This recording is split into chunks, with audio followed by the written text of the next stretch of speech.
Hello everybody, Mr. Tiller here. Here to talk to you today about some of the soil things that we saw on our profile, some of the concepts. Today, the generalized rule is going to be 2/3, 1/3, and we're going to use this 2/3, 1/3 to explain the differences we see as we move from a prairie to a forest in the A horizon. Remember that A horizon is going to be the horizon that is made up of organic matter, but also minerals, and so you have a mixing of the two. And the organic matter is going to come mostly from plant material. And that plant material can have a couple of different sources. One is just simply a leaf layer, so litter and anything that falls from the leaf layer, either from a tree or even perhaps from a prairie. At the end of the season, whatever the prairie plants are done with falls to the ground and eventually is incorporated into the soil.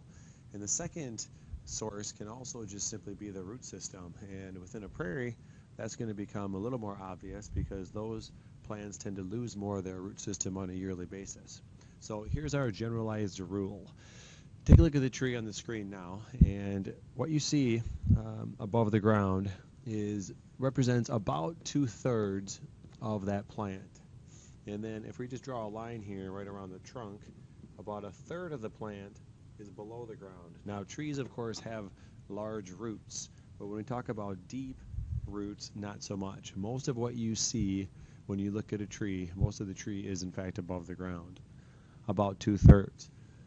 Sometimes trees tip over, and when they do, they take their root systems with them. This is a good illustration of the thickness of that root system. Trees falling over, must have been some kind of a windstorm, and you can see the root systems, while big, are not very deep. Contrast that with a prairie. Prairies tend to show us about 1/3 of the plant. So when you look at a prairie plant above the ground, what you're seeing is about 1/3 of the plant, and then below the ground remains about 2/3 of the plant. This robust, thick, deep root system is what contributes the organic matter and makes for very, very rich soils, deep A horizons. Now the settlers, European settlers that is, did not really understand this. And they came from the east, and they were used to farming in areas that were dominated by forests, and they were used to these, really rich A horizons, but just not very thick. Came across the Appalachians, and when they finally hit the Midwest, they found miles and miles of prairie, and they thought, well, gee, here's a soil which must not be very fertile because it can't support trees. Once they figured out how to turn that sod over, those prairie soils over, and expose the soil, then they realized that they actually had some of the most fertile farmland, not only in this country, but the whole entire world. And for the last 100 years plus, we have been extensively farming the Midwest prairies. So that's a pretty brief explanation and a generalized rule. Keep that one in mind, the 2/3, 1/3 rule. Forests above the ground, about 2/3 of the tree. In prairies, the pattern is the exact opposite. Above the ground is about 1/3, and then below the ground is about 2/3. Okay, let's exit from this program then, and let's take a look at something else that we saw in one of our soils. This is actually the wetland soil now. And if you start at the top, this is a picture of one of the soils that was collected, and this is not to scale.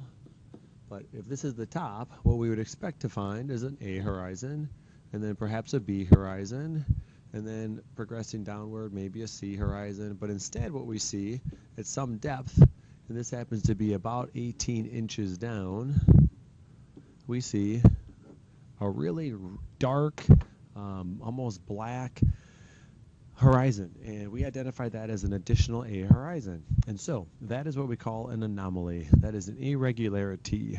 Why would we have a second A horizon present at some depth below the soil within our wetland?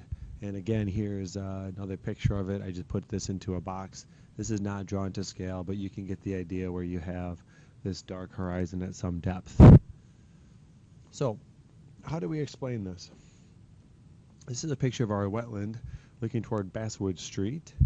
Basswood Street is actually out this direction, and this is from a picture that was taken in 1967. This was before there was any cross-country heights neighborhood. The edge of school here, the high school, was essentially the edge of town, and the rest of Verona was just simply covered in farmland. You can see Jerry's Rock, by the way. That is Jerry's Rock, or what will become Jerry's Rock.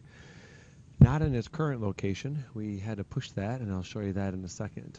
So, you can see that there was, in fact, some sort of a little wetland. You can see an area behind the oak trees that is wet. This is the same view taken in 1980, and now you can see there are a couple of homes being constructed. You can see Basswood Street. You can see what is the beginnings of the Cross Country Heights neighborhood. Fast forward to 1998, and you can see that what used to be a wetland is essentially covered by one uniform stand of reed canary grass. And when I observed that about back in 1999, I had this idea of doing some kind of a wetland restoration, and this is the same picture but in the fall. You can see again it's just covered in one uniform stand of reed canary grass, which is a non-native. So Art Kitchen from the U.S. Fish and Wildlife, he helped me make a little plan using students, of course. We surveyed the entire wetland area, took some soil samples, and what we found was that we had about 18 inches of soil on top of a dark, rich, black A horizon. And turns out that soil that was on top of that dark soil was all soil that had been transported from 100+ years of agriculture, etc., and deposited on top of the original wetland soil. And so what we see at some depth in our soil, when we see that dark horizon, we essentially are looking at the original wetland soil, and it's down here. That is the original top of the soil. And so what we did then is we took a bulldozer and with some money from a couple of different grants, and we scraped almost all of our wetland, took all that soil off, and you can see in this picture where the dark soil is being exposed, and we replanted, put up some signs. I'm just going to fast forward. Here we are, we're scraping that entire deposited soil off to expose our original wetland soils, and then eventually expose the original contours of that space, which would eventually recreate our pond.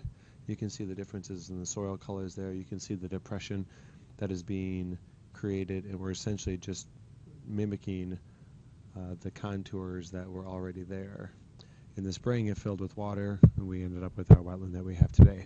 You can see Jerry's Rock again, right in the middle. That was the same year that he retired. We put a plaque on that and to honor his contributions to our school forest. Anyway, so most of that area that you see today as our wetland has been scraped, and what we scraped off was soil that was mostly blown from agriculture land and also construction land, various home building sites.